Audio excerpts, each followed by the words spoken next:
Hello there, ladies and gentlemen, this is Orphanlast, aka Skylar Madison, and today we're going to continue making the Noble Frugal Studio background that I'm going to be drawing, and he's going to animate on top of. Now, notice the text on the screen. I'm going to talk about it a little bit. Dimrain 47, I used to listen to his music a lot, and the music in the side of this video is provided by him. Now, his music's on Newgrounds, and that typically means, well, it does mean this. In the case of his music, you can use his music as long as you give him credit. And so, if you want to take a look at it, take a look at the video description inside of this video, because he's got some good stuff. I really like his stuff. I told Noble Frugal that I'd be able to have the drawing finished and then color it within 2 weeks, and that didn't turn out, so I'm gonna have to take a little bit more time on this. This particular building that I'm working on throughout the duration of this video, it's taken me 3 days to do, and yeah, I still haven't finished it. And so that kind of frustrates me. As you can see, the first thing that I tackled inside of this video is this second staircase. And oddly enough, and I'm not really quite sure when I made this decision, I decided to change some of the dimensions, some things about the shape of the porch here. And that made it so that I had to change a few things with my first staircase. Fortunately, it was just a minor change, but you can actually see it like throughout the thing that caused me to change everything with that 45-degree angle on the first staircase. You can actually see what the problem is. Maybe not on the screen at this very second, but it's there. The problem is there, and you've already seen it. You just haven't noticed it. You know, the thing about drawing perspective, there's times when like you can spend forever like measuring things out, trying to get things perfect geometrically and everything like that. But there comes a point where if you're trying to get a picture done, especially if you have a client, like this is the closest thing that I have to a client right now. Noble Frugal is waiting for me to finish this image, and I set myself a deadline for this image, and it's already taking me longer than that. So, you know, for me to be measuring each and every single thing and make sure that everything is spaced out perfectly, that would take forever. It's just not really practical. So, and this building particularly that I'm working on throughout the duration of this video, it's a little bit off into the distance. And as objects get further off in the distance, they tend to have less detail. And I'm not... I want this building to have detail, even though I don't have very many pixels to work with because it's smaller and off in the distance. And if I decide to make a building behind it and everything, it's at that point that I want to actually reduce the amount of detail in it and everything. I know that there's going to be buildings above these buildings. It's going to be further off in the distance and stuff like that. Noble Frugal should actually go ahead and move their Z positioning inside of OpenTunes. What I'm really looking forward to is seeing how he animates this and see what things I did while drawing and painting this, what things I did that worked and what things didn't, so I know where to improve upon next time. That's what I'm looking forward to. And, you know, I know that curvilinear perspective works with 2D animation and making camera swivels and such like that. I mean, I see it all the time inside of anime and such like that, but there's a lot of experimental things that I'd like to do with it, especially with my video intro series, which, by the way, if I may digress just a little bit, I'm having to take a pause from my video intro series. I've never animated a walk cycle or a run cycle, and so I'm going to be focusing on the 51 animation challenges video series, which of course starts out really simple, and you know, honestly, yeah, it feels a little bit too simplistic to me. But, you know, in the process, I can teach you guys a little bit more about the function editor. I can teach you guys a little bit more about the, like, things like how to animate on a motion path and stuff like that. And while I'm actually kind of figuring out how to animate. Now, after I say something like that, what makes me qualified to teach animation or to teach OpenToons? I know OpenToons. I know how to use a lot of the functions, a lot of the different parts of OpenToons during a time when people are just trying to figure out the program. Now, I don't understand all of the program, but I'm sharing what I actually know, which is a rarity. Like, not very many people are doing that. So, I'm not saying I am the best animator. I'm saying that I can animate. You guys have actually seen a number of little animations that I've been working on. One that I actually completed, and just, you know, you've seen that I can animate.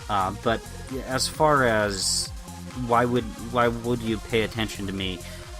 It's because I'm teaching a program that no one understands, and as I'm learning it, I'm sharing it when only like 3 people that I know of are consistently doing what I'm doing with OpenToons. But anyways, with these curvilinear perspective images, I really want to take it to the next level. Like, I remember there's a number of anime that I've seen, or just cartoons in general, that have tried to do something similar, where basically they have an animated background where the camera is zooming in, or basically going through like an alleyway or something like that. I can't recall the names of all of them. The only one that's coming into mind is like Adventure Time, where the camera is moving through a landscape in the intro to that video series. And, you know, that cartoon is not meant to be photorealistic or be realistic or anything. So you see some really weird, some real bizarre things inside of that video intro. Things that don't occur in nature as the camera moves along and kind of flies through scenery and everything like that. But there's something with curvilinear perspective that I feel like I can do with curvilinear perspective that I've never seen done with 2D animation. Now, what I'm going to do, like the way I'm seeing it is, since I haven't seen anyone do it, I kind of see it as the next big step, next big evolution in how to make backgrounds with 2D animation. In a way that people would look at it and be like, whoa, this background is all 2D animation. That looks like he just drew 2 backgrounds, and it somehow made it so that it kind of looked like it was in a 3D environment. In fact, most of the time people would just use a 3D model for something like that. That's something that I want to do inside of my video intro. But of course, like I said, I'm taking a break from my video intro series until I feel like I can actually progress and actually make, like, I can continue making my video intro series right now and make it look okay, or I can just kind of hold off for a little bit, kind of refine my skills a little bit, get more, you know, attuned to the 12 principles of animation and etc., and then start, resuming the video intro series, and at that point not just make a good intro, but make an excellent intro. That's what I want. The goal is to do your best work humanly possible, and right now, this second, I feel like I need something like 3, 4, maybe 5 more months to kind of refine it, and at that point, once I get decently along through the 51 animation challenges series, I think that I'm going to feel a lot more confident about how to animate different things, and then I'll resume the video intro series, and you guys can actually see the weirdness, the coolness of what I have planned for that series. Some of the reason why I use these red lines, these guidelines, is because even though I have a reference image it doesn't tell me everything.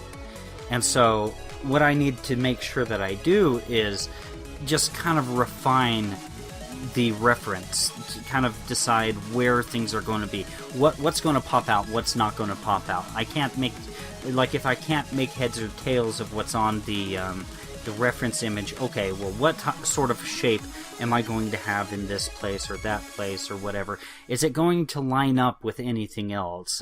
And do I need a guideline in order to help me make sure that this all looks a bit more uniform and everything like that? I'm asking myself these sorts of questions while I'm drawing these red lines, and so by the time that I actually start making the line work, I actually have something that's better than just my reference image to go by. So that's the reason why I do this, and this is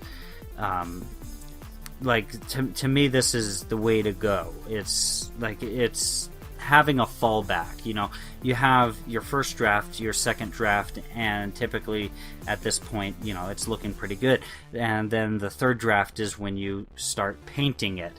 And, you know, there's a variety of different techniques to paint something in general, regardless of what the program is that you're using, whether it's kind of like using a bunch of gradients and selections, or whether it's a grayscale image, or whether or not you're going to treat it like a true to life sort of painting with oils or acrylics and such like that.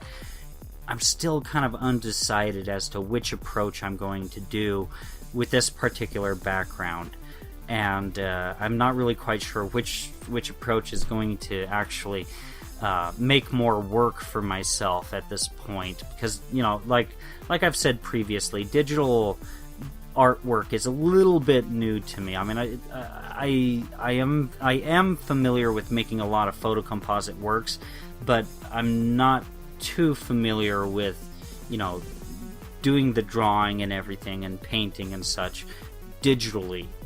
And so I'm looking forward to actually painting this image, just simply because once I do decide on what approach I'm going to do for the painting, I'll be committed to that, and I'll make sure that it looks as best as I can possibly make it for Noble Frugal. Alright, so guys, the video is coming to a close pretty soon here. There is still a little bit more time, and if you are interested in seeing the before and after, basically the process of where I started out at the beginning of the image and how it looks at the end of this video, then just stay tuned a little bit longer. And the before image is right here. Okay, so this is how the image looked before the video started. Things are starting to come together. Not everything makes sense, even afterwards. Like, there are things kind of just free-floating, and it just kind of looks kind of surreal and weird. But this is all just, like, the process of me arranging, like, references. Anyways, that concludes it for this video. If you guys enjoyed it, please like, share, and subscribe, and have a great day.